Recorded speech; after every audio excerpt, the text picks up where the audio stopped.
Welcome to the Culture of the Backstep podcast. Today we'll be interviewing Major Corey Payne on rural suburban Fireground operations from an incident commander standpoint. Corey, give us a little introduction about yourself, your career, your department, and your kind of run area. Yeah, so my name's Corey Payne, like you said. I'm currently the operations chief, or Major Payne. My new fire chief came in a couple years ago. He created the role, and he was adamant that it was a major's position. So I've dealt with that backlash every day since then. Now, was that specific to the name? When have you named Major Payne? I think he did it mostly for that, just to do that to me. No. So, anyways, yeah, I'm currently an operations chief or major on Georgetown Fire Department. I've been at this since 2008, 2009. I joined a volunteer department in 2008. Became a certified run-making member in 2009, so right around 15 years. Been in 4 different departments with 3 different counties, all pretty well local. Of course, I work part-time here with you, and then my full-time gig is, as I said, at Georgetown Fire Department. Got into this, man, just kind of on a whim, honestly. Had a couple buddies that were messing around with it here and there. I didn't really know what to think about it, and they brought me down to the station and introduced me to some of the other guys, and it seemed like something fun to do, so I got into it and I haven't looked back since then. It's been one of the greatest things I've ever done. Yeah. So talk a little bit about your early life, like before the fire department. Before the fire department, man, thank God it was what it was, because it's what turned me to the fire department. So never was didn't do very well in school. I'm not the smartest guy. I didn't really enjoy going to school. But I left my junior year of high school. I ended up dropping out of high school, went and got my GED, and somehow or another actually have an honors GED. As funny as that sounds. Wow, I didn't know it was a thing either. I scored high enough to get an honors GED, so I've got that going for me. Seems a little counterintuitive. Yeah, but so did that, and basically went straight into joining the volunteer fire department after that. But came up, have still thankfully have both my parents. I have one sibling, my sister, a couple years older than I am, and I've had a really good life, really good childhood. My parents were great, and everything led me to right here, and I'm extremely excited about it. Were your parents supportive of you wanting to be a volunteer fire department? They were overly supportive, as some can be. I think to this day, if you were to ask my dad what I do, he basically is just going to say my son's a hero. Yeah. I got to turn him down a little bit. He'll buy me some of those little signs and things like that he gets from like fairs, and it's like, I fight what you fear type of thing. And he'll give it to me as a gift, and I'm like, oh, thanks, Pops, and I get it home and look at my wife, and I'm like, I don't know what the heck I'm going to do with this thing, but it's sure not going on the wall, So what led you from the volunteer side of the firehouse to the career side? So I owned my own mowing business for a little while. I worked for a friend of mine who also owned his own mowing business. Did that for several years. I worked as a diesel mechanic for a while. Had a lot of odd and end jobs, and none of them ever really felt like it was anything that I wanted to do long term. And, being in the volunteer fire department, I knew that I enjoyed that, but honestly, I was unsure of myself, and I wasn't totally convinced that I was going to be successful in the fire department. So it took me a few years, and a buddy of mine, an old mentor of mine, he's not even in the fire department anymore, but he convinced me. He had worked part-time at Georgetown, and he's like, man, come over here, put an application in. It's not as scary as you think it is, because I was a little intimidated by the paid staff. When I first started as a volunteer, that big stigma, paid versus volunteer, right. This and that. And I really questioned if I had enough to do it. And I had achieved the rank of lieutenant at my volunteer fire department at that time, which, as you know, volunteer fire department sometimes is basically a popularity contest. Right, yeah. When you come down to getting voted in and achieving some sort of rank. And so I was just popular enough to become a lieutenant and wear a nice bright yellow helmet. Gosh. I'll never forget, I came to Georgetown, I did my physical agility test. We used to do them in-house back then. And I remember wearing that yellow helmet with that officer's shield. And there was a section of the test where you have to couple 3-inch hose together. And you couple 4 different sections of 3-inch hose together, and then you take off and you stretch it away from the hydrant. And I still remember struggling to get those couplings together, right? Higby cut, everything went out the window, couldn't remember it, couldn't get them lined up. And I was extremely embarrassed to be wearing an officer's shield at that time. And so I went through with it, got it done. I ended up somehow scoring first on the list for a job application. And, the rest is history, man. Awesome. So going a little bit into your department, kind of tell us about your run area. It's kind of what your department covers. So my first in area is right around 26 square miles. We recently had something added to us.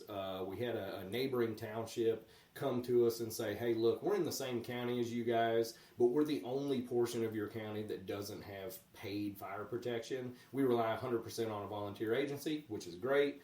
But I guess they had some issues, whatever, so they approached us and just said, hey, we would like to contract with you guys. So we ended up agreeing to it, signing a contract with them, which was about another 25 square miles. Now, not a lot of road frontage, not a lot of actual residents in that area. I think when we looked at the information, it only added like another 1,700 people in total, but it took us up around 50 square miles roughly. Gotcha. So not quite as big as this district is, but decent size. So the original 26 square miles, that heeds right around 1,100 calls a year, nothing crazy. We're not the busiest department in the world. But we've got suburban areas, we've got rural areas, we've got areas we can't access with anything but a pickup truck, and we've got areas that are well hydrated. There's a hydrant every 300 feet, and it's rocking and rolling 1,500 plus gallon per minute out of each plug. So we really kind of get to see it all. All right, awesome. Okay.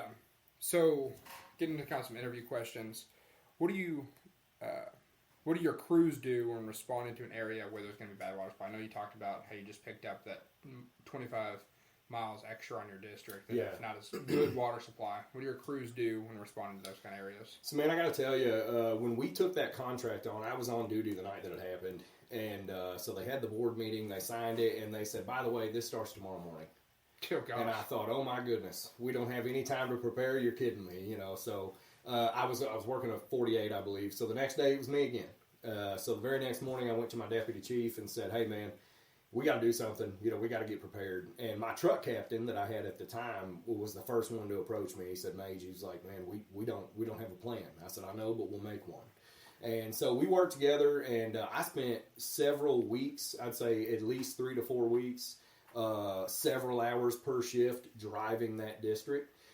Driving around with a notepad. At first a notepad, and I realized, you can't drive and write something down. Yeah. So I got the old cell phone out and hit voice text, and I would text my work phone as I was driving along, and I would just talk into my personal phone and talk about the target hazards that I would see. Talk, give an address when I actually had a hydrant, because believe me, in that area there's few. Yeah.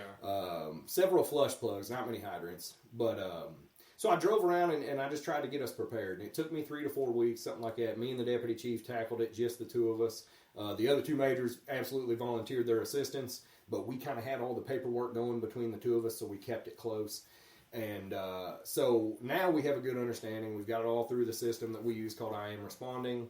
All the hydrants, all the flush plugs, all the driveways that you can't access, all the driveways that have bridges on them, all the bridges that our trucks are too heavy to cross on the main roads, whatever. That's all listed out in there the best we can get it. So when we're going out of district, if you will, or out of the town of Georgetown, when we're responding on a box, we're coming at it. We've got a quint out of one station with a backup engine, and then at the other station we have an engine company. Both stations also have a rescue truck, is what we're calling them. They're a light-duty rescue. They're both F-350s. Basically a brush truck with a medical bag, right? Same thing that we run here. Yeah, a little bit of extrication equipment, very minimal, but it's essentially a brush truck with a med bag. Yeah. And so we've got 250-gallon water tanks and 120-gallon per minute capable pumps attached to them. So it's teetering on being a mini pumper. Yeah. So when we're going to an area like that water supply is limited, we're absolutely relying on mutual aid. Now, we have a tanker as well. Tanker 28's got 2,000-gallon capacity, and it's a pumper tanker, 1,500-gallon per minute pump. But so we take that tanker in, man, I got to tell you, and you had Cam on last week, Captain Ayers was on, and that's one of my captains. And the amount of shit that I catch from those guys for being the water boy, or them calling me Bobby Boucher, because I'm not too proud, bro. Like, I got a white helmet, okay? I'm supposed to be important or whatever. In the last year, I've been to a dozen fires as the fucking tanker boy. Show up with a tanker, dropping water, laying a nurse line, whatever it may be. I don't give a shit, man. I'm not too proud to show up and take that white helmet off and not use it. You know, I'm there to bring the water in those scenarios, so that's what I do. Which some of our more suburban listeners probably won't realize the shame that you feel. Oh, yeah. When the captain goes, hey, I need you to hop off of the engine and go hop on the tanker. Yeah. And then you show up and you're expected to help with water supply and you don't actually get to have any fun. Well, imagine it from my perspective, right? Yeah. So you as the backstep, right? When that captain looks at you and says, hey, I know you thought you were going to be the nozzleman. You thought you had the knob in your hand and you were going to go get to fight fire, but actually, go get in that tanker that nobody wants to take and bring us water. That's demeaning as hell. Think about it from my point, right? Yeah. I'm the freaking dude in charge of the shift, and I'm volunteering myself to go get in that stupid tanker, you know? Yeah. But I guess from a certain perspective, you're going to be on the outside anyway, and you're going to be from that outside perspective and running the scene. That's how we use it. So that's kind of the thought process, and I appreciate you getting me back on track, brother. You've known me for a few years. ADD runs rampant with me, so I'm going to go circles. So yeah, man, that's the thought process. I get brought back into it, and the tanker shows up with yours truly driving, and I'm an outside man at that point, right? So there's been times where I'll swap, say the engine company arrives or whatever, and that's the attack pumper. And so the tanker comes up, I bring water. I may switch with the engine sergeant and say, hey, bro, I'm going to pick up command for now, right? I'm out here, I'm going to watch your pump panel, I'm going to kind of oversee, be safety, be command, whatever I got to do until more officers start to arrive. I need you to take the tanker and, you know, go get that next load of water. And so we just try to adapt and overcome with that. And knowing that, I may have showed up on the silly tanker, but I'm outside and I get to watch everything that I would normally watch as a command officer, and I'm still carrying that radio so I can still serve in that role. So is there any thought process that goes behind whenever you guys roll a tanker, or is it 100% you go in that district to roll a tanker? I know personally at my department, if we go outside of the town limits, 90% of the time we just go ahead and roll the tanker with the expectation that we might not have a hydrant. Sure. With you guys' emergency reporting, what's it called? Did you guys run? I am responding. Do you guys look and see if you have a hydrant before you roll the tanker, or do you just go ahead and have that natural? So there's a couple different things to consider there. So one being, we've worked the Floyd County for up on the hill, right? I'm not going to include New Albany City because they do their own thing down there, and it's great. But for up on the hill, I want to say, and I'm probably going to misspeak on this, but I believe it was around 2010, 2012, whenever we created the Floyd County box book for the departments that are up on the hill. And so when we did that, basically we transmitted all the information over to Floyd County's dispatching center and let them know, hey, these addresses are hydrated, these addresses are not, we're going to need a tanker response, you know, this, that, and another. So we're pretty blessed in the idea that we can listen to the dispatch. Oh, okay. So whatever the dispatch calls for, we fill the box as it's called. So if it says that a tanker's needed, tanker's coming. If it doesn't mention a tanker, we're rolling out in the quint and in the engine. Gotcha. So we're pretty blessed in that aspect. There's not a lot of rolling the dice or guessing or anything. We fill the box and roll. So we're a little bit different in that standpoint, as we don't get told that we need to bring a tanker. We just get told where we're responding to.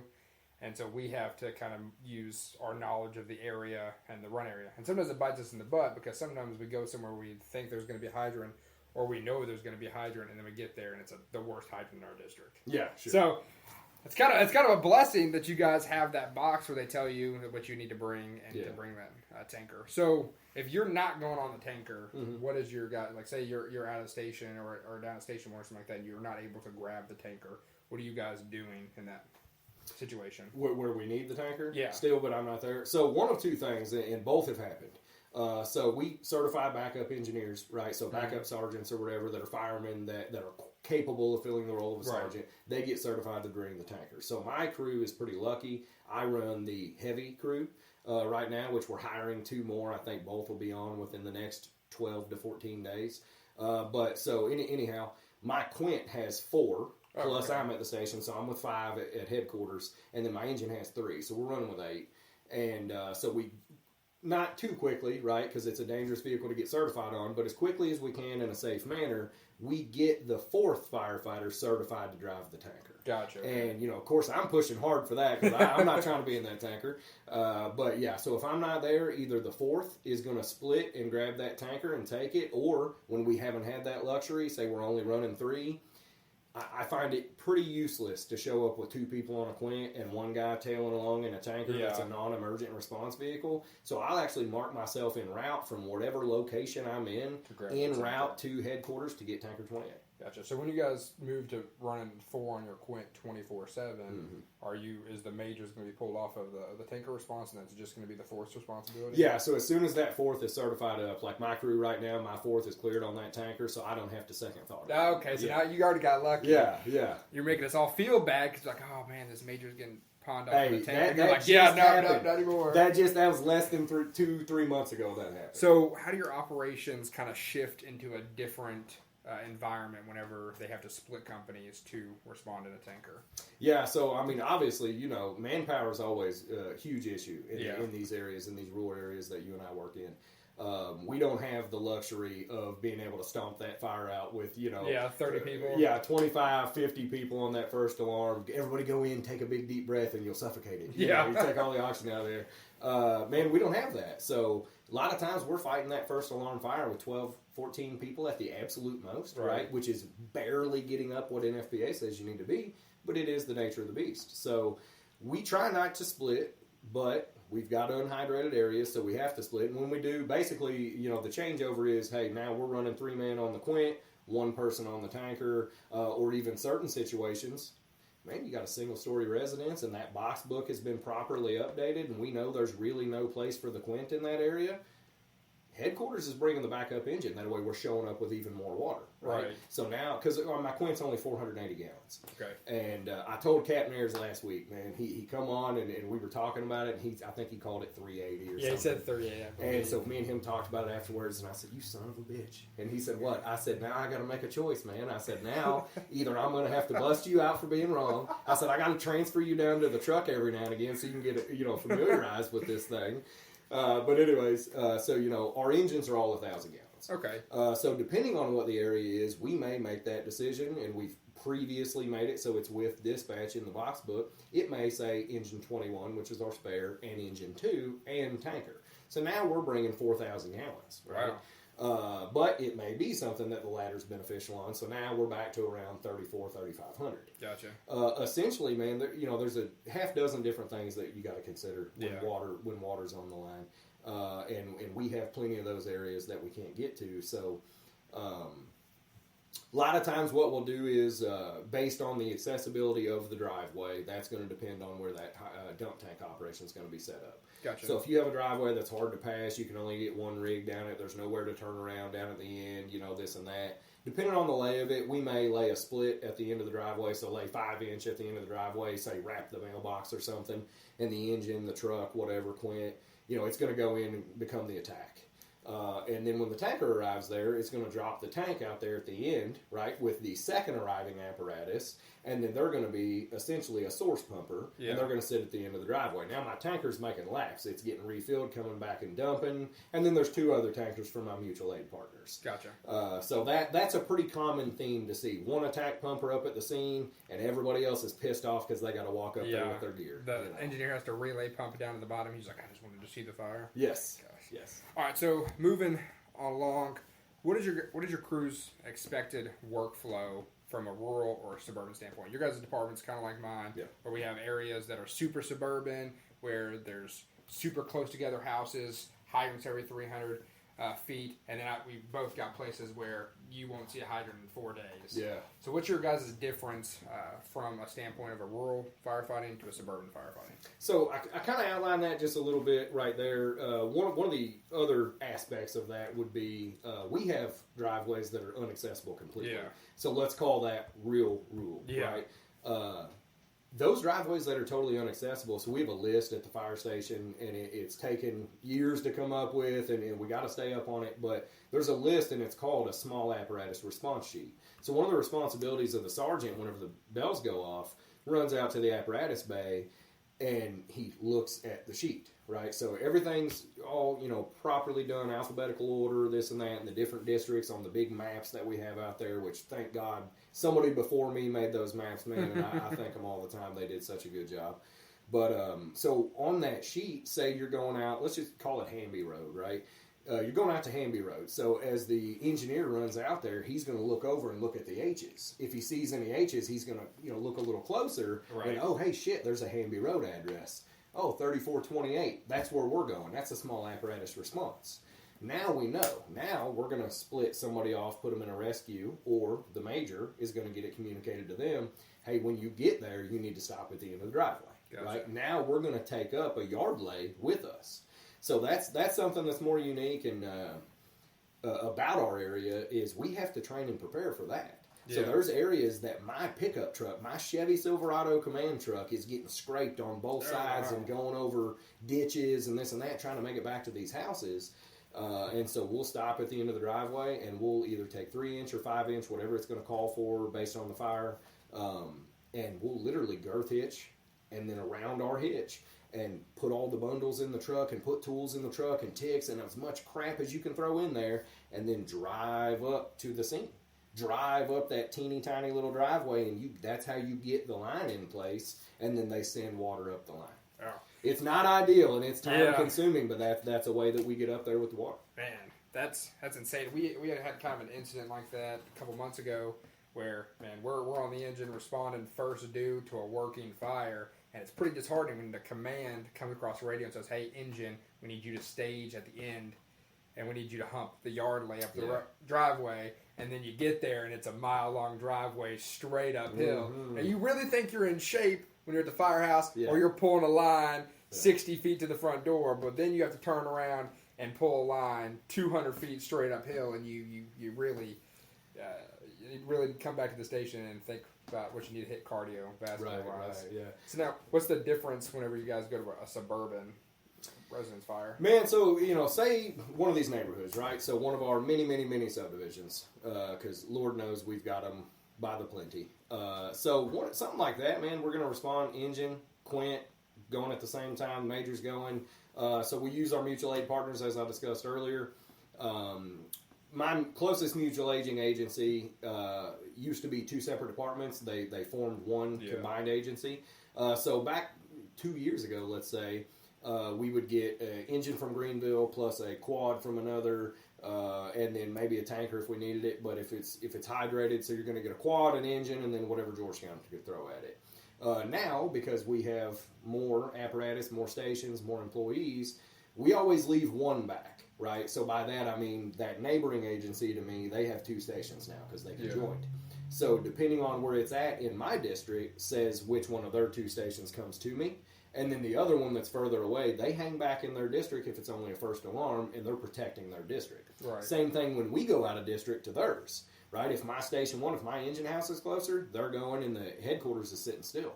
If headquarters is closer, they're going and station one's sitting still. So we leave somebody back to help protect our district because that's what we're there for. We don't want to be caught in a mutual aid agency and leave somebody hanging in your first due that's paying their taxes for you to be there. So pretty cut and dry on that, man. When we're going to a more suburban area that's hydrated, engine, Quint, Major, all responding, maybe get a chief, depending on if it's a weekend or not, right. Might get a chief in there. But a lot of times it's pretty common for me to be first due, right? Because I have the more agile vehicle, right? I can get down a little easier on these side roads. So pretty common for me to arrive on scene. I'm going to give my scene size up, obviously. And then I'm going to get out and I'm going to conduct that 360. And one of the things I've learned is I park out of the fucking way, right? Yeah. Park out of the fucking way. And second thing is point the camera at the fire, right? All of our apparatus have cameras mounted to the windshields.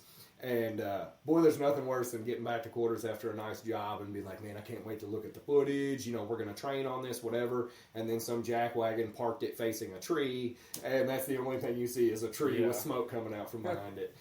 So park away from the structure, getting out of everybody else's way, face the camera towards it if you can. But I get out, I do the 360. And one of the things my guys told me they love. So when I conduct my 360, they want me to advise them on what their best access point is. Yeah. And so we've been doing that for, I'd say, about a year and a half now with this crew. It just kind of came to me on a whim one day because we got dispatched to a structure fire, 2-story single family residence. Everybody was outside. We get there and they're advising they've got a fire inside, right? And so I get on scene and I don't see nothing. I don't see smoke. I don't see flames. I don't see nothing, man. It's as buttoned up could be. And so I pull up and I get out of my truck and I mark myself on scene. You know, nothing showing from the Alpha side. I get out and all the family members are standing there. And I said, hey, you guys have a fire inside? And they said, yeah. I said, where? And they said, oh, the living room. I was like, where's that at? And so they're trying to like point or whatever. I was like, oh, okay. So I take off walking and, A, B, C, D, 99% of the time, that's the route I'm traveling. Right. And so I'm going around and I'm not seeing nothing, man. And so I finally get around to the Charlie side of the back of the structure. And when I see it through a window. And I see flames coming off of a couch that's in the living room. And there was a double French door right there, right next to it. And I thought, oh, shit, man, they could be 5 feet away from this thing if they go around the Charlie side.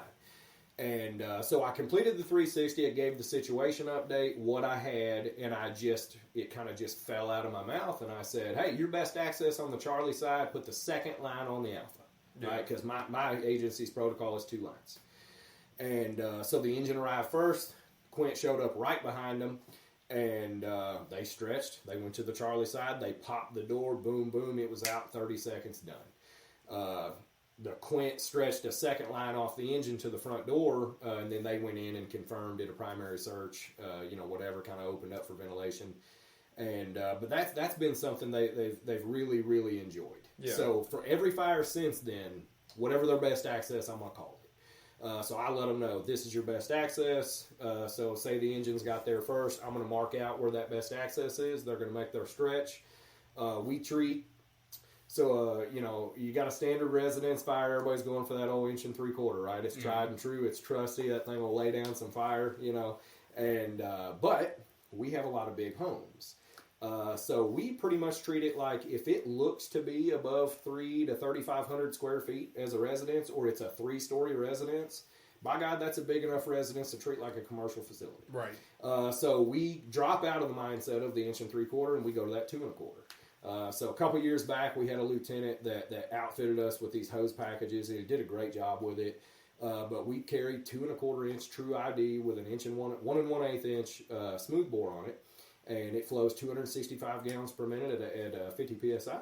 And man, it's really manageable compared to those 2.5s. So we're pretty lucky if we've got just a big residence fire.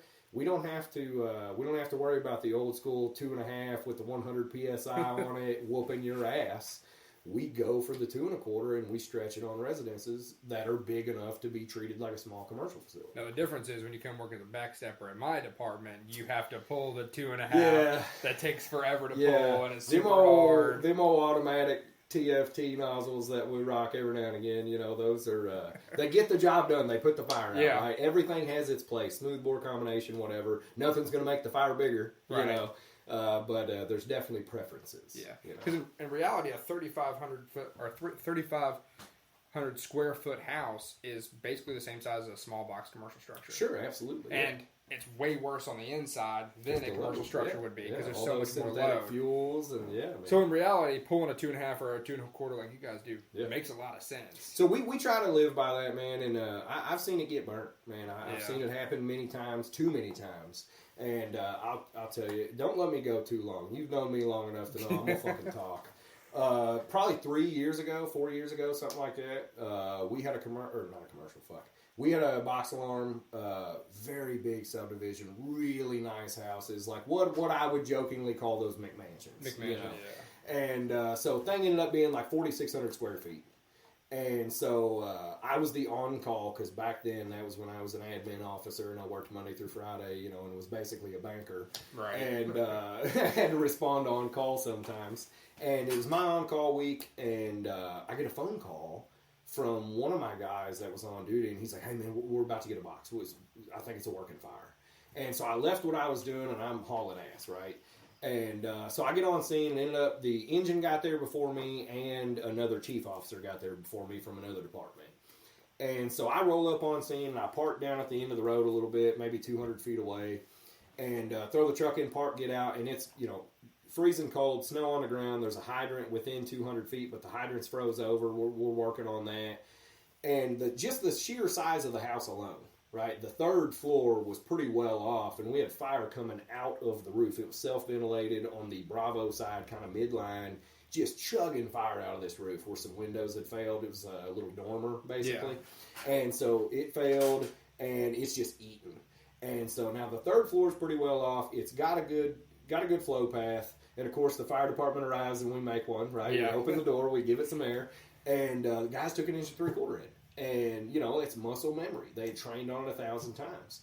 And so they go in with the 1 3/4. And, of course, it's an uphill stretch like you mentioned earlier. It's maybe 50, 60 feet setback, but pretty steep, and there's snow.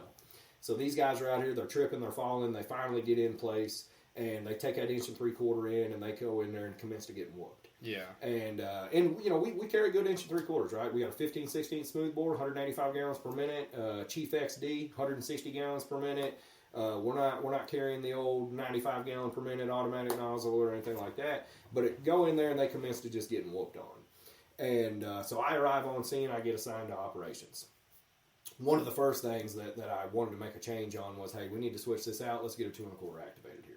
We got a hydrant right here. We finally tapped into it. We got a water supply. Let's hit this thing with some heavier water, And it's just that muscle memory, those repetitions that everybody's done. Every time you do a hose drill out here, right, it's generally going to be that 1 3/4. Yeah. 95, 98% of the time, you're going to pull the 1 3/4. So that's what they did that day, and they just didn't bring a big enough gun to the fire. Yeah. So kind of touching on some more 2.5, 2 1/4 stories. Back when Captain Ayers was full-time at my department, he was actually my captain. My first ever structure fire that I ever went to was a working barn fire, like the edge of our district. So that's like 15 minutes away. Yeah. So we're responding with an engine and a tanker, which is our norm, especially in that area. And we get there, and I'm expecting to pull an 1 3/4, man, because we practice pulling an 1 3/4 every shift. Like I could pull an 1 3/4 in my sleep. And we're rolling up on scene. Obviously, we sit backwards in our engine, so I'm going to have my headset on. I'm just waiting to hear what Cap's going to say, waiting to hear it's a working fire. Call on scene, and it's a well-involved working barn fire, which I hate barn fires because that you're going to have a lot of overhaul to do after it's done. So that's what I was thinking when he said barn fire. I was like, man, I'm worried about all this overhaul. And then he says, hey, Hertel, I want you to pull the 2 1/2. And I'm like, man, I'm a big macho guy. I'm like this is going to be awesome. I'm about to go slay the dragon for the first time. About to pop my cherry. This is going to be amazing. And so I pull the 2 1/2, and I walk up to the front of the barn, and I'm holding in my hand just like it was an 1 3/4, and I'm about to slay the dragon, and I open the bale, and I proceed to get whooped and absolutely murdered. Captain Ayers is holding my pack down, trying to push me forward so I don't fall over. Yelling at me, he's like, sit on the line. Just sit on the line. I'm like, I got this, man. I'm just absolutely destroying this fire. Mind you, I'm not even hitting the fire. I'm hitting the walls and everything. Everywhere but what's on fire. Everywhere but what's on fire. And so he finally just comes up and he grabs a nozzle from me and tells me to go grab a hook and start working on some overhaul. And I'm like, oh my gosh. Get in the truck, and I'm getting made fun of. Even to this day, every time I see Captain Ayers, the first thing he says to me is, man, remember your first fire when you got killed by a 2 1/2? Oh, yeah, man. You know how that shit is, dude. You do something wrong one time. You fuck up a pot of coffee, right? Yeah. You fuck up a pot of coffee. You could have had 5 years on the job, 10 years on the job when you did it. Everyone remembers you fucking up the pot of coffee, and they don't let you forget either. So now every time I hear the words, hey, Hertel, pull the 2 1/2, I get flashbacks, and I'm like, man, are you sure that's what you want, Cap? So what are some of the things that your crew does to kind of fight against short staffing? I know you guys said you run 3 on an engine, which is pretty commonplace in the USA right now. Oh, yeah. And you guys are running 4 on a quint, which 4 on a truck company is pretty common. But you guys only have the 2 companies responding on the first box. So what are some things that you do to overcome that short staffing? Man, honestly, at the risk of I don't know, sounding a little douchey, training. Now you can train all you want, right? But hands are hands. But we call out for mutual aid, and we try our best. We call out for mutual aid. We've got a damn mutual aid agreement with, half the damn departments in surrounding counties. Like everybody you could think of that we might possibly border at some point, we've created a mutual aid agreement with, which is great. My chief staff has done a great job with that. They try to get us as much help as they can. But essentially, dude, what it comes down to is being a jack of all trades. Right? We can't have we don't have the luxury of showing up and only knowing how to be a nozzleman. You know, depending on your arrival order, when you get to that fire, is going to say what you're going to do, and it may have absolutely nothing to do with pulling the fucking bail open on a line. Yeah. Right? So you got to get out there. You got to train these guys. You got to make them into jack of all trades. And, you know, and then, unfortunately, because the public expects it, you got to be a master of them, too, right? Because when you get on scene, when they've called 911, brain surgeon, Olympic athlete, right? Every motherfucking time. You stole it from last episode. Nope. So, I talked to Cam about that, too. I said, you know, I've been knowing you two knuckleheads long enough. I listened to that first episode, and I thought, those sons of bitches stole half the lines I'm planning on using. But no, man, it's, you know, you really do. You have to train wide variety of things. You can't be singularly tracked. You know, I've got guys that have been on the Quint that really want to be a ladder company, a truck company. And that's great, man. That's wonderful. You know, I had one captain, extremely intelligent, hard-working son of a bitch, way smarter than I will ever be, and a very good fireman. But he used to tell me all the time, Mage, I'm going to make the first real truck company up here in this part of the county. And I thought, brother, you know, more power to you, but I need you to understand you're a Quint. As much as you want to be a truck, you're a Quint. And the Quint's got all these different jobs. You know, I can appreciate you wanting to take those portions of your job seriously, but you got to do them all. Right. You know, and that's really the answer is work. You know, the answer is hard work and training, honestly. Yeah. Which that's something I'm coming to terms with more now that I'm becoming a more senior guy in the firehouse is I'm not always going to be on the nozzle. First couple of years, I was on the nozzle. I was with the captain. Yeah. If we were going to a working fire, I'm pulling the hose line and I'm going inside. Yeah. Well, now I don't get that luxury as much. I might be the person who's got to worry about doing search. I got to be the person who's worried about doing overhaul. And now, in this part of my career, I'm worried about being a backup sergeant. If my sergeant's off or we got to flip trucks, something like that, I've got to worry about driving. So I don't get the luxury of only knowing how to do that one part of my job really, really well. And I think that I do a pretty good job pulling a hose line and do a pretty good job fighting fire. Yeah. But now I got to really focus on learning the other part of the job because staffing isn't getting any better around here. We only got so many people in these small suburban areas. So that's definitely a big thing that I think all of the departments around here are working on is everybody being a master of all trades. Because the public doesn't know about our staffing. The public doesn't know that we only have 5 people on shift at a time. Right. They expect when we show up at scene that we are the FDNY showing up with 40 people and that we are the best firemen that have ever been created. They don't know that difference. Sure, absolutely.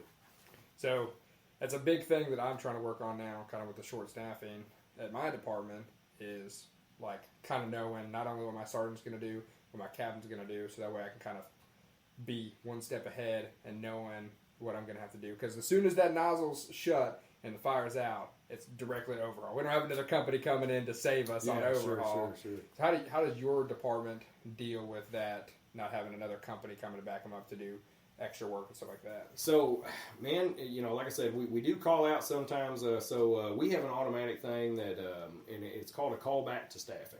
So we use I am responding to do that. And it's written in our SOPs that the second arriving command officer from Georgetown is to put the call back out, right? Because the first arriving command officer is probably fucking busy.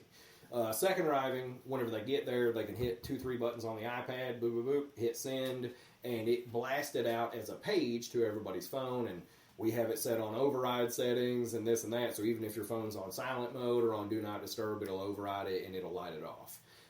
So it's a callback to staffing and basically notifying everyone that we're on a large-scale incident and we need people to return to work if they're available. So a lot of times when that happens, you know, you get those handful of people that'll come in. Sometimes it's 2 or 3, sometimes it's 7 or 8, you know. And once they come in and they've formed a engine company, which is 3, they advise it over the radio. So they'll grab one of the house radios and let dispatch know, hey, communicate to command that we have one company standing by at whatever station. Gotcha. And so command then gets the opportunity to either say, hey, we need you, or stand by and cover the rest of the district. Gotcha. But many times, the fire I was talking about earlier where, you know, they took that 1 3/4 in and really needed that 2 1/4, we had a call back on that one, and it was, as I stated, snow-covered, blistering cold, in such a large house. By the time we brought that fire under control, which was longer than it should have been, I'll admit, the crew was whipped, man. I mean, they were beat down.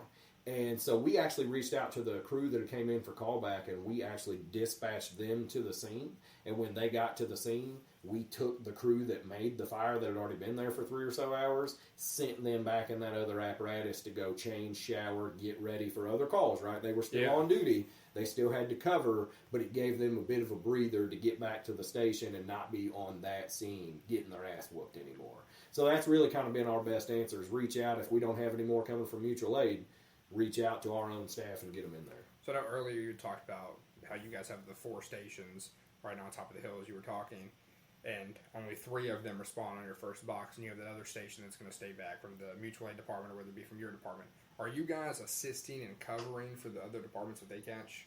Yeah, absolutely, yeah. So let's say one of our mutual aid agencies, both of their stations are going because the fire's in their district, right? So it's common courtesy. We're there looking out for them because we're all in the same service. We're all in the same county. If both of their companies go out, and they're really good about callbacks too. I'll give them guys props all day, every day. They bring some people in. They bring a lot of people in off duty to fill those trucks, and a lot of times they don't end up needing us to cover their other calls. But essentially that's what transpires until those other people come in. If both of their companies go out and they're on those fires, and one of our 2 companies has stayed back, we're covering for all 3 of those stations. Gotcha. Yeah. That's kind of awesome that you guys have a good working relationship with another department and have the ability to help cover their runs. Yeah, man, all the bull crap aside, right? Because there's always shit, you know. There's always shit in the fire service. And thankfully, 99.9% of the time, it gets pushed to the side. We're able to look through it all, and we're there for the citizens. Right. And I commend the mutual aid agency as well as my own that we have maintained that vision. All the bullshit, all the arguing, whatever it may be, when all the smoke settles, all the agencies are there for the citizens, and I love them for it. Well, that's something that we have kind of good with all of the volunteer departments around us, because we're just a single department in the center of the county and surrounded by a bunch of volunteer departments. Is they are okay with coming into our district to cover for runs. A couple months back, we got dispatched out to a working school fire in a volunteer agency's district. So we responded with our engine and our ladder truck to their fire and left our district understaffed. And then we caught a fire alarm, ironically, at the nursing home next to our station. Yeah. And one of the neighboring departments that wasn't at the school fire came and took that run for us. So it's always really great and kind of gives you pride in the fire service to know that brothers, whether it be paid, not paid, are willing to look out for not only your taxpayers, but for you and have your back. Yeah, absolutely. So let's kind of change topics and go into a little bit of training. Okay. What are some things as a major that you expect from your guys when it comes to training? Gosh, I'll tell you what, man. I don't think we got enough time for this one. No, so I've been good, bad, and everywhere in between over the years with training. Right, there was a time in my career that I felt like the only training worth doing was hands-on, and it didn't count if we weren't sweating. And you know, thankfully I've matured away from that, and now I still respect the hell out of hands-on training, and I want my guys, you know, they got to stay up. But I've been able to develop the understanding that sometimes that whiteboard training, sometimes that's, you know, at the table discussing the tactics and this and that, standing up, using the whiteboard and grease markers and stuff is just as and at times more important than the hands-on. But so minimum requirements, let's start there, is 2 hours per person on the crew per shift. That's the minimum requirement. So if you work 10 shifts that month, you had to do 20 hours of training, right? Okay. And whether that is EMS, fire, hands-on, tactics, reading, classroom work, whatever, just 20 hours is that bare bones minimum. I tell my guys all the time, man, you know, you guys could listen to a podcast. If people are feeling a little down maybe that day, or we got some bad weather come in, you know, here as of late, being 100, 105 degrees during the day sometimes, I'm not going to send them out there and have them put turnout gear on to smoke them, and then they can't perform at that next run, right? So we will substitute and have them listen to a podcast, you know, have them watch a YouTube video every now and again, you know, something small like that. Basically my captains know that, hey, I'll allow that for so long, right? But the minute it becomes your go-to, that's when we have a problem, because I got to get them out there, keep them knocking the rust off as regular as they can, and both my captains are stellar about it. So I don't generally have problems in those areas, thankfully.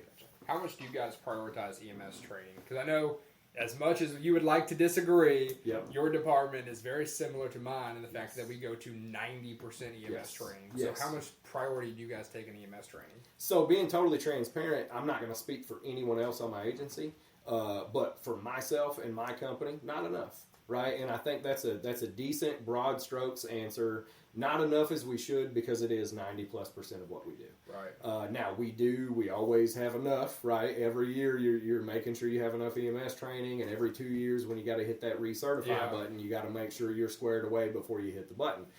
So they do a good amount, but not as much as we could, right? And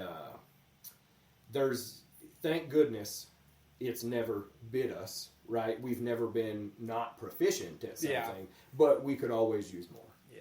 I think that's kind of commonplace in the fire service nationwide, man, because we have that title, firefighter. Yeah. You know, fireman, dude. Like, we do the job because it's super cool, because we have a great time doing it. Yeah. And then you're like, man, that's the 4th time I've picked up grandma today. I don't want to come back and talk about picking up grandma and do for training. I was like, I want to go out there and pull a line. So one of the things that we do to combat that, man, is we do work off of a training schedule. So my assistant chief is the training chief. He's also the chief financial officer for my agency, and does a stellar job. A lot of years in the service. Tragic accident back in 2020. He fell off of a roof and has been paralyzed from the nipple line down since then. And I have such a stellar agency with keeping its own staff in mind that man is still employed. Now, trust me, he doesn't have an easy workload. I promise you, that dude gets his ass whooped by the chief, because anything that can be done with a computer, the chief signs it out right to him, right? It's one of the things that I learned from my fire chief that started with us in 2020 is delegation. And he says it all the time is, when I tell you to do something, I don't mean you have to do it. I just mean you have to make sure it gets done. And he's famous for those. And but the assistant chief, man, he's got his plate full, but that is one of the things that he does is he puts a training calendar out to us 3 majors, and we chop it up a little bit, right? We make it fit, but ultimately he outlines what has to be there, and when we disseminate that down to the captains and let them know, you know, with our little twist and turns on it, I had a mindset as a company officer. One for us, one for them. Right. Okay. So one training that we think we need, and that could be what, when I was a lieutenant, what I thought my guys needed to train on, or my firefighter, right? You do fireman's choice sometimes, sergeant's choice, whatever. But one for them was what the agency said had to be done. Gotcha. So that's still pretty common. When the captains, maybe they're slacking a little in one area or another, like hazmat, right? Hazmat doesn't receive all the training it should either. We can always reference back to that calendar and say, hey, well, Cap, if you're struggling on what to do for training today, here's this nice training calendar we provided you with, and I think it's been a while since you fucked with the green stuff. Yeah, you know, so no fireman wants to do hazmat. Yes. Unless you really like hazmat, man, and that's all you want to do. Some of them do. Some of them do. Man, I love all parts of the job. I love firefighting, obviously. I enjoy EMS enough that I do it and want to be proficient in it. I enjoy technical rescue, water rescue, and all that kind of stuff. Man, but I really fall short when it comes to hazmat because I'm just not nerdy enough to understand hazmat. So it's like they'll put these chemicals up on the board and stuff like that, and we're got to know what's going on. I'm like, man, I have no idea what's going on. And no fireman wants to feel stupid. No, sure. So, like, if you're really proficient in something, you're like, man, let's train on that 100 times a day. Like, that's what we really need to do. And you're like, man, but I really don't know how to do that, Cap. I don't want to show the entire crew that I kind of fall short in that. You know, so that's a really good point. And we are the world's worst, right? We can be the world's worst at that shit. So, years ago, when I was still a lieutenant, I had a guy, he's a part-timer here. He used to work on my crew as a part-timer over there. And so we did yearly reviews. So I would do a performance evaluation of all my staff. And one of the very first years that I was a lieutenant, so 2017, I think, I went to them and said, hey guys, you know, I can't fix problems if I don't know that they exist. And this is right off the tail of reading Extreme Ownership by Jocko Willink, right? Yeah. So by God, everything's my fault and I'm going to fix it. Yeah. Right? There's no bad companies. There's just bad leaders, you know. And so I go to these guys and I said, hey guys, I'm doing your all's yearly evaluations, you know, expect to be getting called into my office and we're going to go over these things and blah, blah, blah, blah, blah. And then I handed them all pieces of paper. And they were the evaluation sheets. And I said, here's the deal. I said, I want you all to fill this out. don't put your names on it. I said, if it has your name on it, I'm going to throw it in the trash because I'm not going to create a rift. I said, I need it to be anonymous because I need you to feel comfortable to tell me what I need to hear, right? To grow. And so I get it out to them, and I gave them like 2 weeks. And a couple of them said like they really struggled with, they thought maybe I was like testing them in some way, and they're going to get in trouble. And but one of the guys, and he's a part-timer here, he told me flat out, man, he didn't hesitate a bit. He said, you are extremely good at what you know how to do, and what you don't know how to do, I've yet to see you take the plunge and become uncomfortable and experience it. Right. And I said, well, can you, elaborate some of those things? And so he gives me an example. And we had a school bus sitting at our station that we were going to use for vehicle extrication, for heavy extrication. And the chief and the deputy chief at the time had experience in that. They had been to classes, this and that. I never had. And so I went and got them and said, hey, guys, come out here, teach this class. You guys are going to be able to teach them a better class than me. And because that's what I cared about was what they were getting, not that I was in charge, right? And so he gave me that as an example, and I gave that argument back. And he said, look, man, I get that one. He said, but you don't get out of your comfort zone. He said, when you're in the zone, when you're in that box, he said, I follow you to the fucking depths of hell. He said, but if it's outside of your comfort zone, you won't even look at it. I said, all right, copy that. And a couple years ago, I had another guy tell me the same thing. Now, I've changed roles, right? I went from being a company officer and I moved into administrative, and I was just becoming a major, right? So I'd been Monday through Friday bullshit admin job, and I was getting bounced back. We created the major's positions, and I was moving back to that. A couple months into it, I had another major tell me the same thing. And me and this guy have been close for years. He used to be on my crew, and he told me it again. And I said, fuck, man, I thought I'd been working on this, And he said, well, in these areas. And he kind of outlined that he was discussing more administrative and this and that. And, best thing I could do was, again, copy that. Take it on the chin, move forward, and let me try to branch out and try to get better. So all of that bullshit circling the wagons, we reference those training sheets, those calendars, this and that, and we make sure to go back to that and keep us moving forward to the areas we need to move to. Right.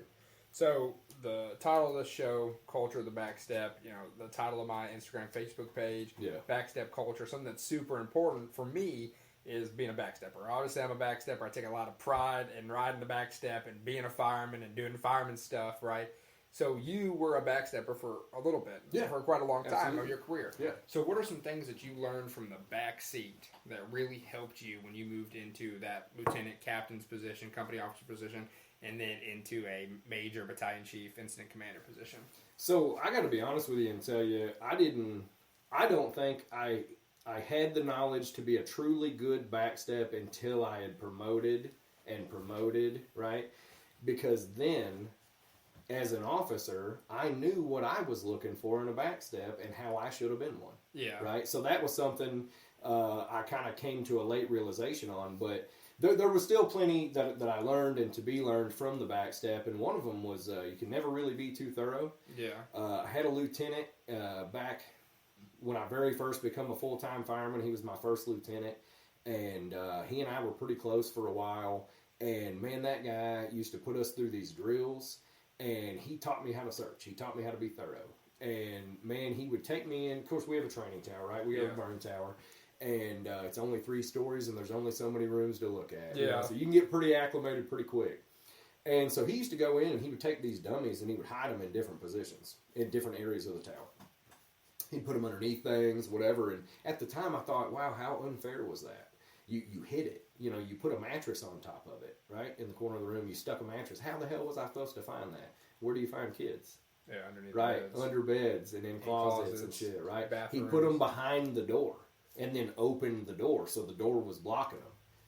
You find them there, right? You find a good percentage of people in those locations. So he taught me to be thorough. He taught me to search thorough, not go past anything without turning it over, and that translates to so many other portions of the job as a backstep, in my opinion. You see these fucking posts on social medias, and if your captain has to tell you to do something that you should have already been doing, you've already fucked up. Yeah, it's true, man, but you got to teach them first, right?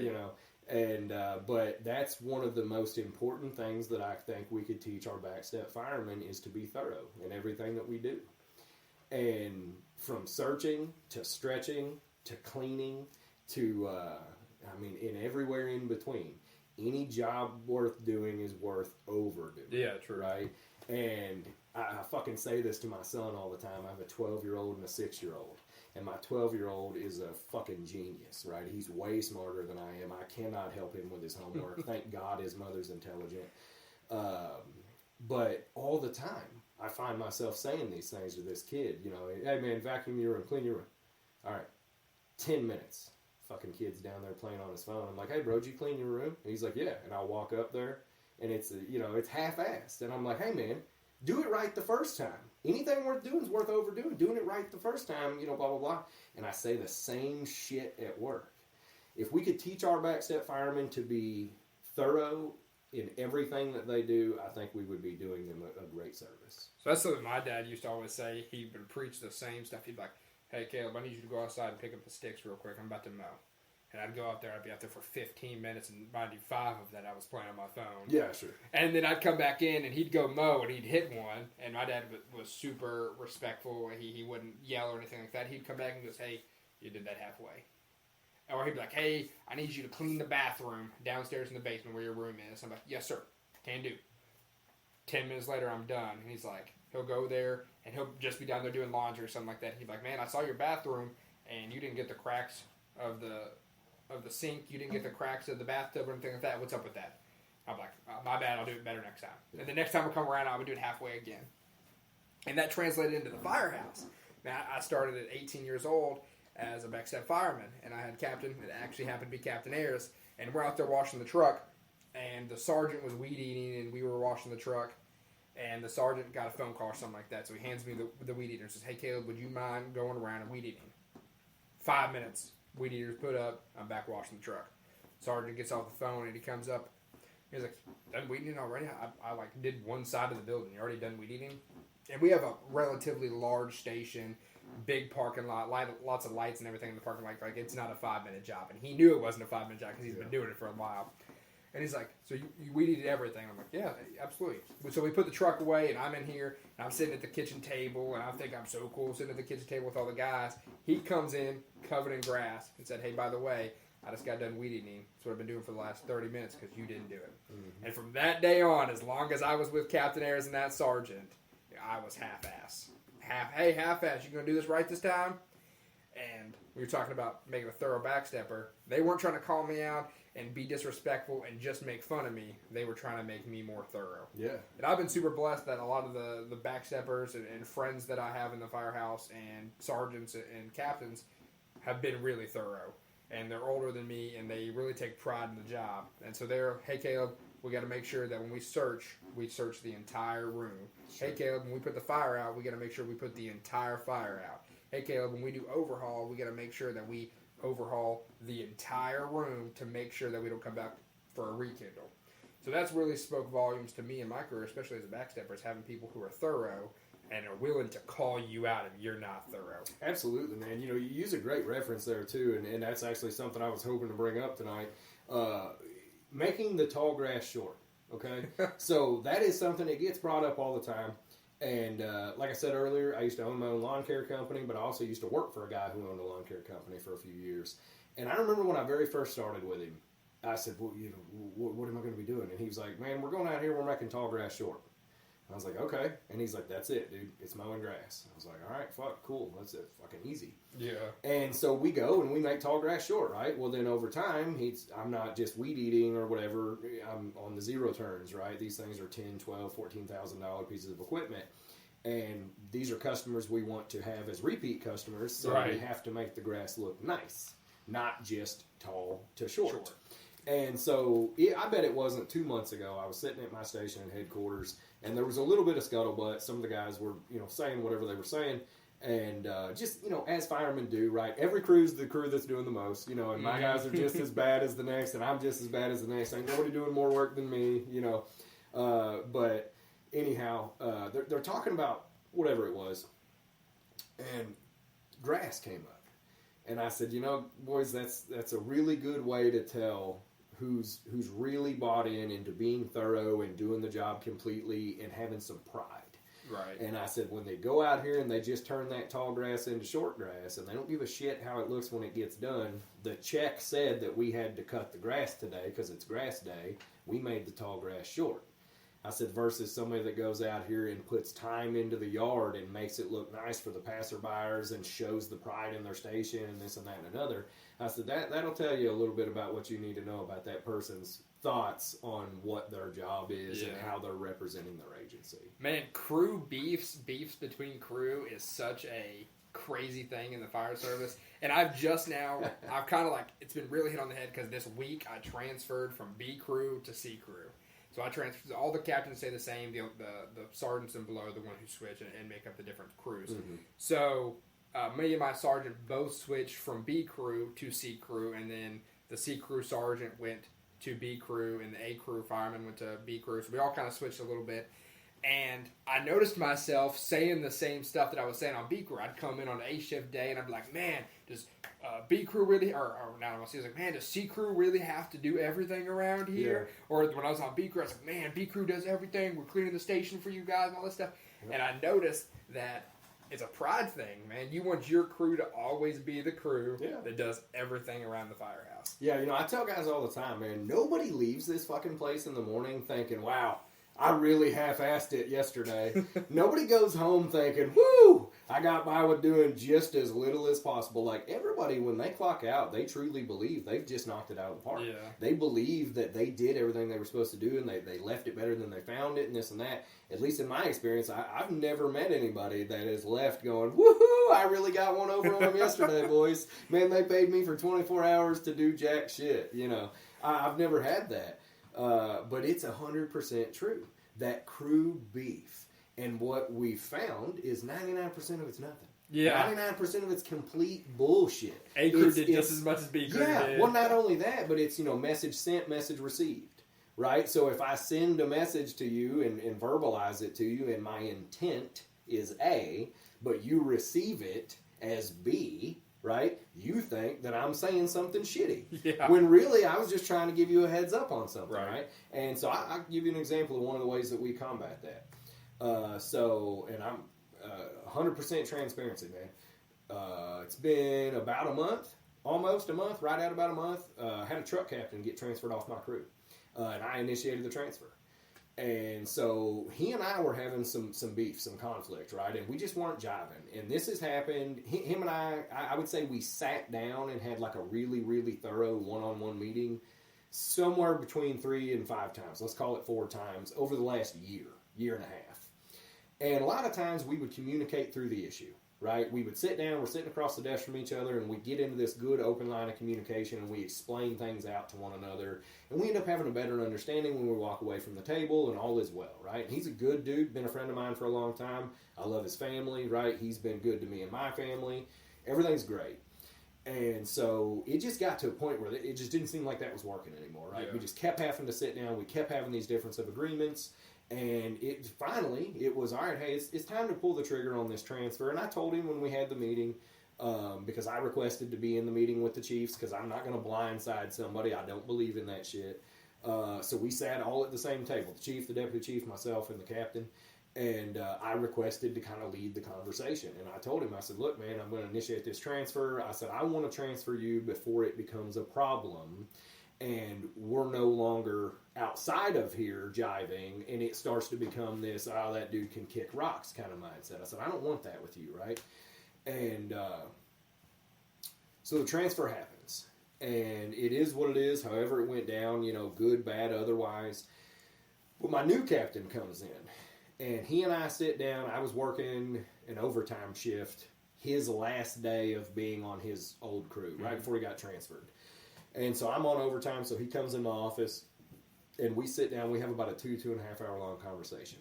And that was one of the things that I hit on the heaviest, was I will not accept any conversation, shit talk, backstabbing, whatever. I will not have you talk about the previous captain to these employees. Right. We won't even make reference to, when he was here, it was this, but now that I'm here, it's this much better. I said, I won't stand for any of that. We are not going to have that.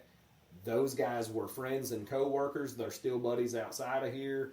I said, if I've got to have a cohesive shift, and if you come in here and even not intending it to be overly negative, if you start those types of conversations, it's going to spiral and it's going to make things worse. Yeah.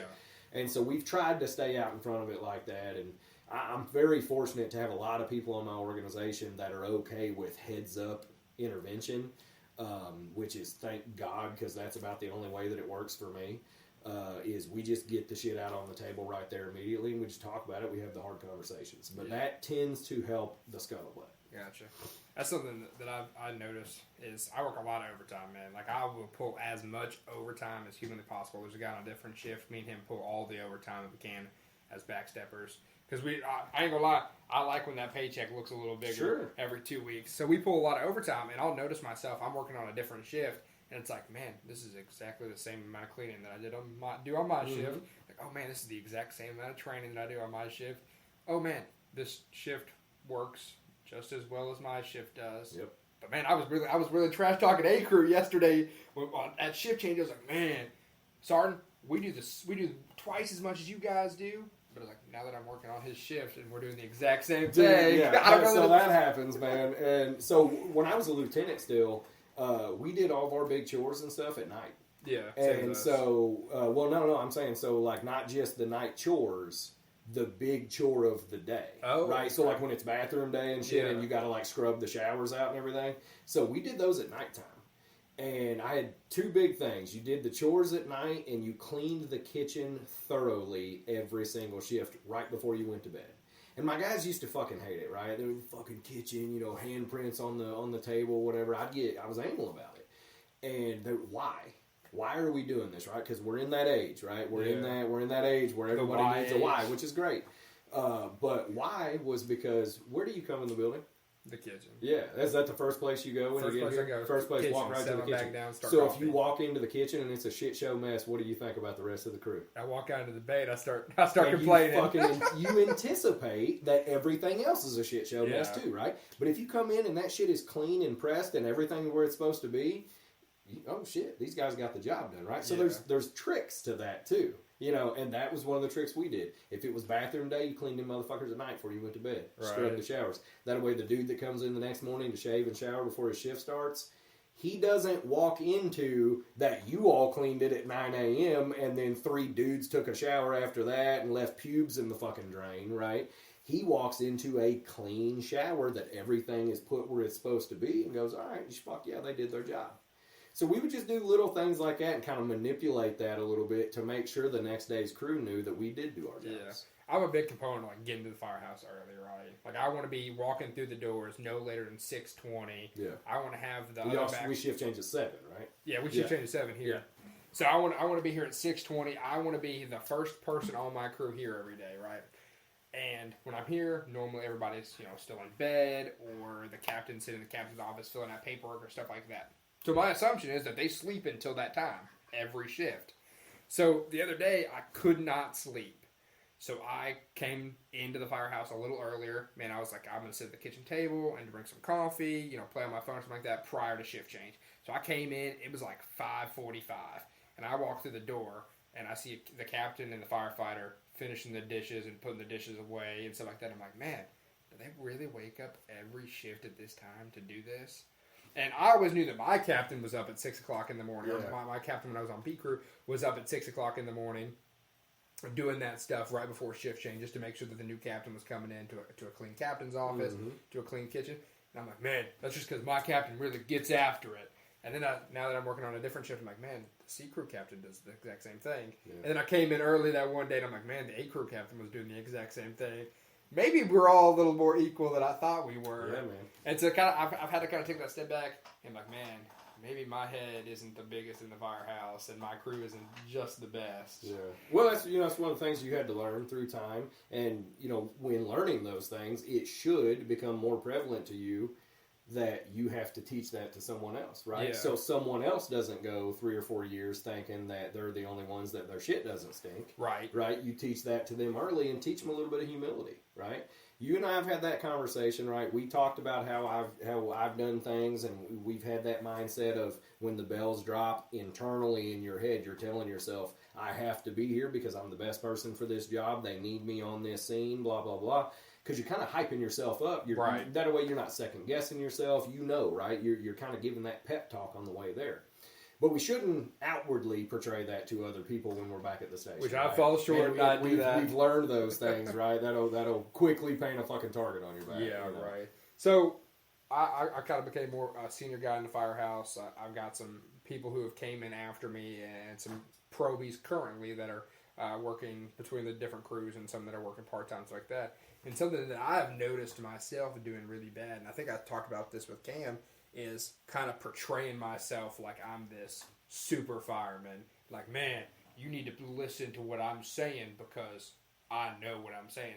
And now, mind you, I've got zero reason to act like that because it's not true. I don't know anything more than these people know. I mean, I've got 3 or 4 more years on the job, 3 years on the job more than these people do, right? Which isn't a lot in the grand scheme of things.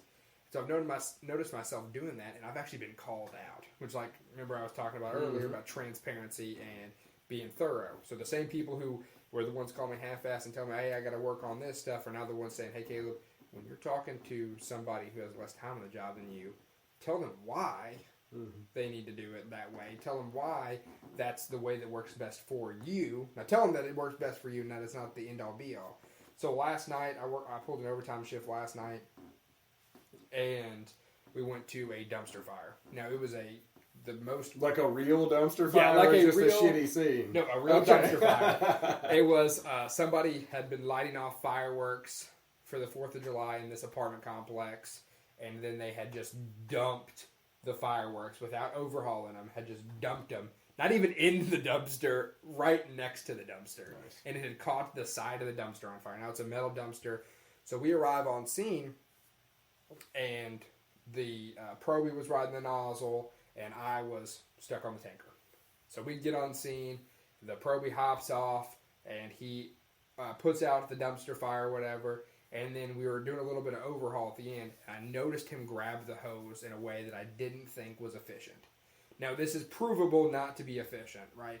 And I jumped him like that. I'm like, hey, man, don't ever hold the hose like that. That's not an effective way to do it, whatever. And I got really upset. I was like, man, did nobody work with you on how to hold the hose properly? And then I had to take that 5-minute ride back to the station by myself in the tanker. And I'm like, man, I've been told this isn't the appropriate way to talk to somebody.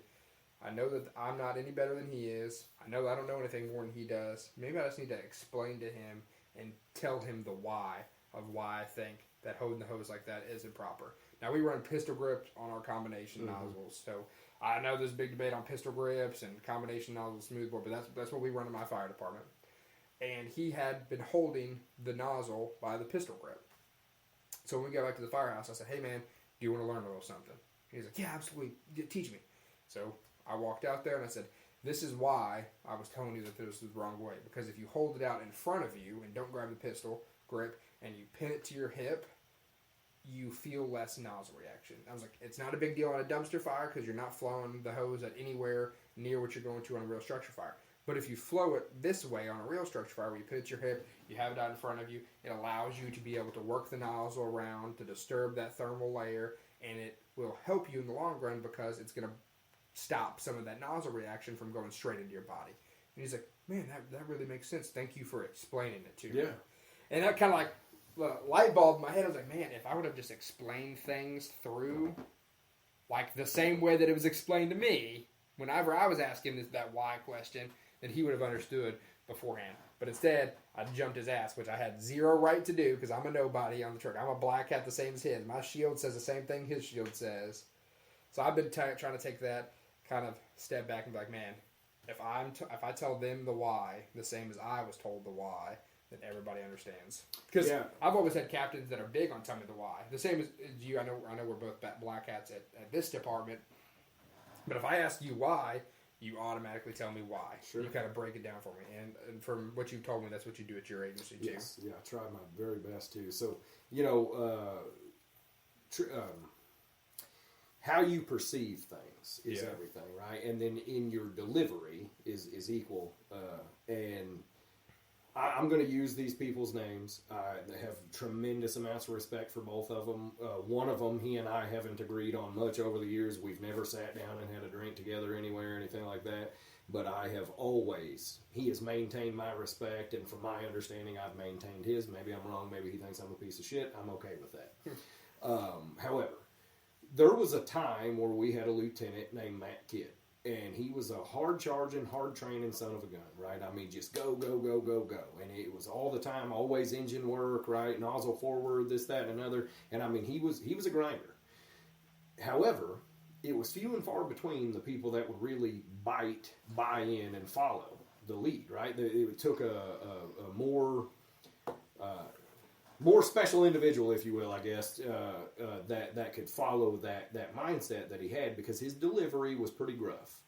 Now, I'm a pretty gruff guy at times as well, you know, and everybody can be every now and again. But there was times where it was pretty over the top, right? And he kind of fell in that area of, instead of explaining the why, he would rip your ass and kind of belittle you for not knowing something instead of teaching you, right? Cut to couple years later, somebody that came up through him that was trained by Matt Kidd thoroughly, and was, Matt Kidd was a mentor of his, rightfully so, was Josh Ruckle. And Josh Ruckle comes along and he buys in, right? And Ruckle's a fucking soldier, right? He's down for anything that sucks. He wants more of it. Hey boys, today on duty we're going to run a half marathon. It's 100 degrees outside. Get used to it, whatever. You know, he's a hard-charging son of a bitch. But he's one of the sweetest fucking guys you'll ever meet, and I love him to pieces. He could take that same information that Matt Kidd was trying to push, that people were not as receptive to at the time because of the delivery. Josh could take the same information. I mean, verbatim. They could write it down and read it off the same script, but just do it in their own way. And Josh could teach you that, and you would take the information with open arms. Mm-hmm. You would receive the information. Hell, you might implement it, you know, some of it to some of your tactics or whatever works best for you. And it was in their delivery, you know. So that gruff yelling at somebody, and this is the pot calling the kettle black, brother. Like, I've been there, I've done it wrong a million times. But over time and maturing and everything, you start to realize giving them the why and explaining is going to get you such a better result. Yeah. And I've watched it happen countless times. You know, a good friend of mine, another major on Georgetown, Isaac Williams, has told me for years, you know, there's different people that live inside of you, Corey. He's like, and there was firefighter Payne and Lieutenant Payne and Chief Payne and Major Payne. I'm like, yeah, and he's like, and they are 4 different fucking people, and they wouldn't like each other. And I'm like, what the hell does that mean? You know, and he's like, you've changed so much with every role, this and that, as you're supposed to, right? You're supposed to mature and change and do things and have better understandings. But I say that kind of highlighting, I've been there. I've been that asshole that's screaming at people for no fucking reason. You know, I've been that fucking black helmet that's getting into fights with people on scenes. Mm-hmm. That lieutenant that looks at another lieutenant and gives them the finger and says, hey, bitch, our shield says the same thing. And it got me nowhere, right? It was nothing but just conflict and bullshit. When I matured and learned to just have conversations with people, right, and explain the why to things, man, it's went so much better. And that's why you've kind of been a big mentor for me, is we work together. Obviously, you work here part-time and I work here full-time, and so we're both black hats. And so when you come in and work 24 with my crew, you take the opportunity, and when I ask you something, obviously because you've got so much more time on the job than I do, and I ask you a question like, hey, what's the reason behind this? And you sit down there and you explain it to me.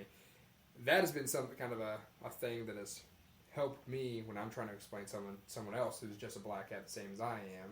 Is, hey, just explain it out to them, kind of have that respectful demeanor, because you're not trying to teach, you're not trying to command me to do anything. Right. You're just teaching me. You're just taking the time to tell me what to do. And then when you do give me an order, I know that, hey, he's giving me an order because he knows what he's talking about, because he's giving me the why on what's going on. And I know what he's telling me is the truth to the best of his ability, and it kind of allows you to have confidence in the person that's teaching you something. Yeah. Because if you just come at me, I mean, yelling and screaming like, man, I told you to do it that way because that's the way that I told you to do it. It's the way we've always done it. Yeah, that's the tradition. Yeah. Then I'm not really I'm not really receptive to it. But when you sit down and say, hey, man, this is why we do it, because it's worked in these situations, and this has worked for me. Now, I'm not telling you what to do. I'm just saying, hey, that might work better for you.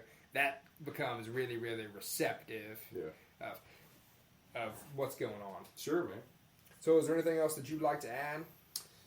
No, I've probably rambled enough. I don't know how long we've been at it, but it's been going on for quite some time. Man, stay at it, train every freaking shift, get better every day. You just said something else too. You talked about earlier, talking about hazmat, right? And guys hating to admit that they don't know what they're doing. Right. That kind of comes back around to what we were just saying of, I was the same way, right? I didn't want to admit that I didn't know how to do something, right? That was fucking embarrassing. Tell me about it. I talked about going through the physical agility test as a lieutenant, and not that I didn't know how to fucking couple hose, right? But I was fucking it up, And these moments of humility throughout your career and stuff, what it's taught me is to not scream and belittle somebody if you haven't given them all the tools to succeed already. Right. And so, now, if I've given you all the fucking tools, right, and I've trained you on it, and we've talked about it, and I've explained the why, right, we're going to recognize an underperformer, and it's going to get to moving, So don't get me wrong in that aspect, but it's absolutely taught me through my own experience of feeling stupid and being uncomfortable and just standing in the back of the room, right? Everybody's seen that guy. They stand in the back during a training and they act like they don't care because they don't want you to fucking call on them and call them out that they don't know what's going on. So we do our very best, and I say we, I'm talking about my platoon, we do our very best to not create a culture or an environment where people are fucking scared to ask a question. Yeah.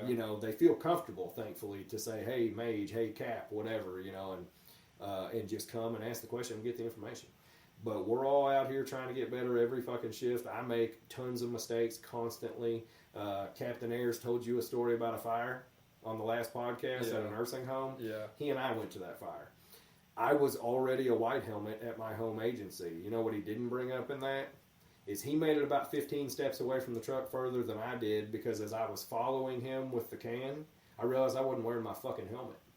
And I had to turn around. Thankfully, I only made it 5 or 6 steps. But I had to turn around and go back to that silly rescue truck and throw a helmet on and then catch back up to him so he didn't see that I forgot a piece of my equipment. The time that happened, man, I was already 12 years into my career. I was already a white helmet at my home agency. But we do stupid shit like that. You make mistakes, everybody's human, and you just gotta you gotta realize that. Yeah, that's true. So we're going to get going over a little bit on time, but we're having a good conversation. I want to keep it going. I want to talk a little bit about kind of how I got to know you more, because obviously we've worked together, you part-time, me full-time, here at this agency for quite a while now, for 3 years. Yeah. So, but I didn't really know you for that entire time. Like, we would have conversations and communicate a little bit, but prior to me getting hired here full-time, and you were already a white hat at Georgetown, I put in for Georgetown Fire Department. Yes. And I was already, because I just graduated high school, and in high school I was as cocky and arrogant as I am now. And I was always thought I was the best. I thought I was the best football player. I thought I was the best at schoolwork. I thought I was the best all the time. So I put up for the Georgetown Fire Department. It was a couple months after I graduated high school. And I showed up for the physical agility test that you guys do in-house. Yes. And I had not heard a word about it. And obviously the CPAT, which I'd already had my CPAT card because I had put in for here at the same time. And the CPAT is not that difficult. It's pretty much the bare minimum physical agility test that you should be able to complete to be a fireman. Sure. So I was super cocky and arrogant going into your guys' physical agility test because, like, man, I just did the CPAT a month ago. Blew it out of the water, got a really, really good time. Wasn't really that out of breath in it. I'm going to knock their physical agility out of the water. So I show up, and I get all my vitals taken, everything like that. Talk to you, get some gear on, everything like that. And I ask you, I forgot what it was. It was a John Daly quote. Yep. Where's the first tee box and what's the course record? Yeah. And the entire time I was going through this, you were ragging on me. You going to beat the record? This is how far you are off right now? And man, when I finished, I was so out of breath that I drove home so defeated because I thought I was the best, thought I was going to blow it out of the water, and was trying my absolute hardest, that when I finished and didn't beat the course record like I said I was going to, and was that out of breath, meaning I would never have been able to, no matter how hard I did it. Sure. That was really defeating, and that was like the first time that I ever like really had a conversation with you. Yeah, so when we would go through that, it was part of the job of the person taking you through the course to try to help motivate you, right? And we even had some people, I never forget, we had a young lady really big into CrossFit, really loved doing CrossFit workouts, and she told me before we started, she said, I want you to motivate me the best you can verbally, really, really stay on me about this, and kind of talk shit, if you will, And I'm trying to choose my words carefully here. Right. But she really wanted us to motivate her, and I'm like, all right, copy that. And so we're going, and we got 2/3 of the way through, and she went to tap out. She was quitting, and we're trying to keep her going, And she fucking turned and looked at me and was like, "Will you just stop?" And I was like, "Oh shit, my bad. This is what you asked for." But, we always try to do that. Now, one of the things that I didn't divulge to you before you started, and I don't think that this is the all-time record, anything like that, but in my tenure, the two people holding the record were me and Drew Cooper. Yeah. And so when you said I'm going to beat your time, I was like, good luck. And so you just so happened to draw the short straw that I was going through it with you, knowing what the current record time was. And and mind you, I'm friends with both you and Cooper. Yes, yeah. So and Cooper, he what a freak, right? Yeah, the dude doesn't work out. He doesn't exercise at all. He used to smoke like a train, drink 4 Monsters a day, and could absolutely perform. But he had that muscle memory. He knew how to use his body. He knew how to use it on fire scenes, and would outwork many, many, many people. You want to talk about a motivator? Every time I work with Cooper, I make it my point to talk as much trash to him. But hey, if we roll into a fire right now, I'm going to outwork you. Now, I know this isn't true. And I'm not a slacker by any means. Like, I go to work when we show up to a fire. But I know that however much work I go to, he's going to do 3 times as much and be 2 less bottles than with a cigarette hanging out. With a cigarette hanging out of his mouth. So he actually did the agility course. Ask him about it sometime. He took the fucking agility course on a bet one year. Yeah, that he wouldn't work out for so many months and then still be able to set the course record. So they bet like $50 or something, and the 2 of them were going to go because the other young man was, he hit fitness hard every single day. Looked like a little calendar boy, Yeah. And really good guy, and they go at it against each other. And it's like $50 bet, whatever. Well, Cooper had a fucking sinus infection.